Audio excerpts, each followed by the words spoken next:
여러분 안녕하십니까? 전주 MBC 뉴스데스크입니다. 군산시 청원경찰들이 시간 외 수당을 부당 수령하다 적발돼 감사를 받았습니다.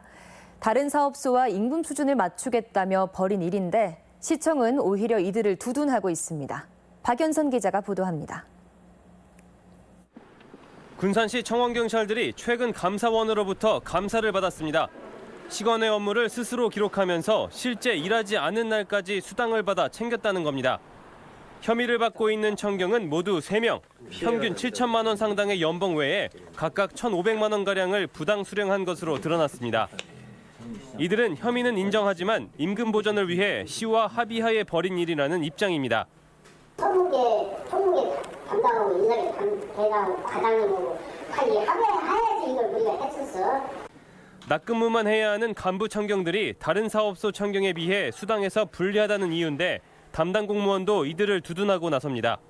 실질적으로 근무를 했음에도 불구하고 사정상 내부 사정상 휴가 근무 우리가 수당을 지급하지 못하고 이렇게 일을 하는 경우들이 많이 발생이 됐었어요.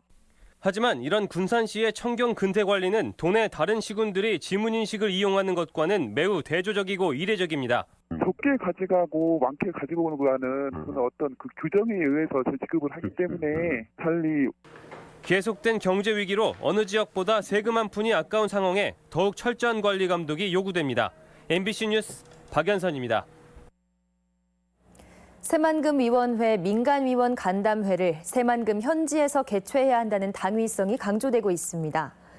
새만금위원회 민간위원회는 지난 2015년 제4대 위원회가 구성된 이후 매달 회의를 개최하고 있지만 조찬 간담회의 형태로 서울에서 열리고 있어 현장성이 떨어진다는 지적을 받아왔습니다.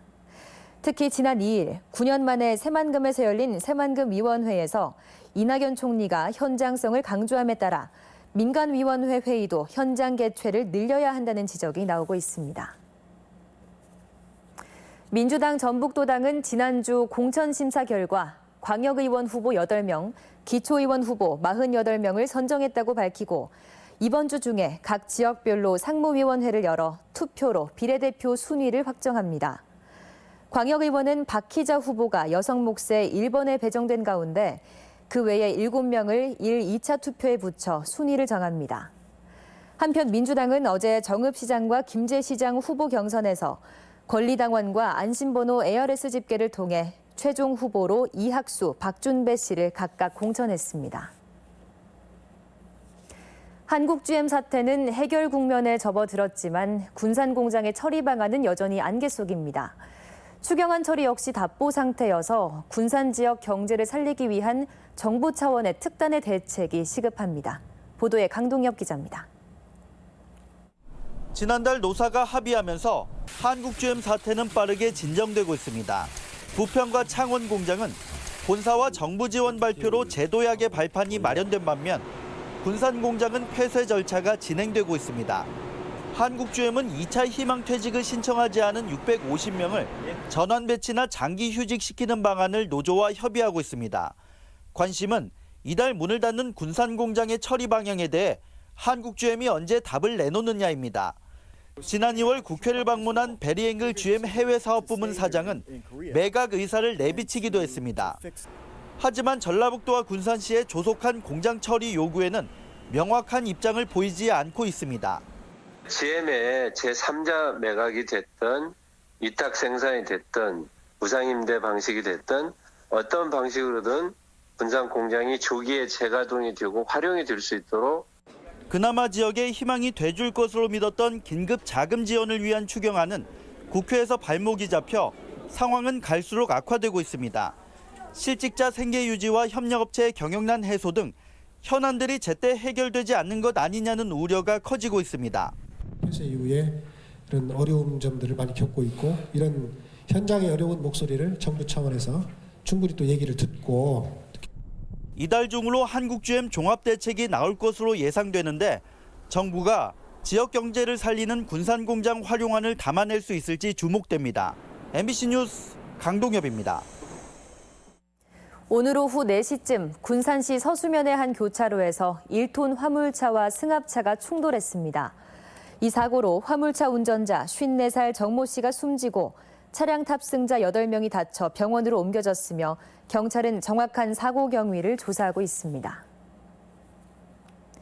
휴일인 오늘 전라북도 지방은 온종일 비가 내렸다 그쳤다를 반복하며 궂은 날씨를 보였습니다.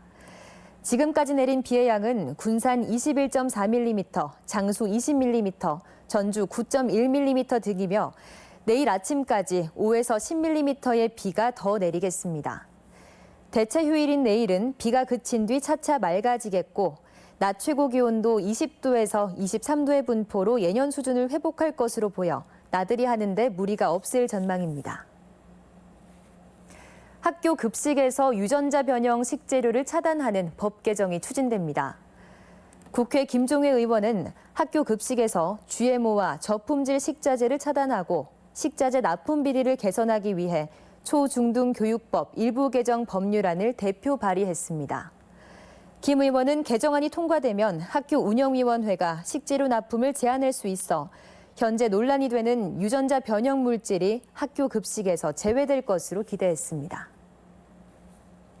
전라북도가 지난 3월 대설 피해 농가에 재해 복구비 3억 9,400만 원을 지원합니다. 정부에서 직접 지원하는 재난지원금은 1억 3,400만 원입니다. 지금까지 전북권 뉴스였습니다.